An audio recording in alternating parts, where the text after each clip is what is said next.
আপনারা যারা ভাবতেছেন আমার জামাই অ্যারেস্ট হয়েছে আর কোনোদিন বের হবে না, ওদের জন্য এক বালতি সমবেদনা। হ্যাঁ, আমার জামাই গতকালকে রাতে অ্যারেস্ট হয়েছে। এটা নিয়ে তো হাই উল্লাস করার কিছু নাই, ঠিক আছে? মামলা যখন আছে অ্যারেস্ট হবেই।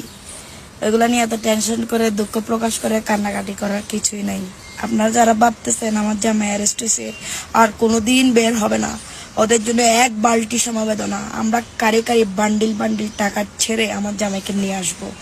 আমার জামাই বীরের বেশে চলে আসবে এবং যারা এই ঘটনা ঘটাইছে তাদেরকে ছাড় দেওয়া হবে না।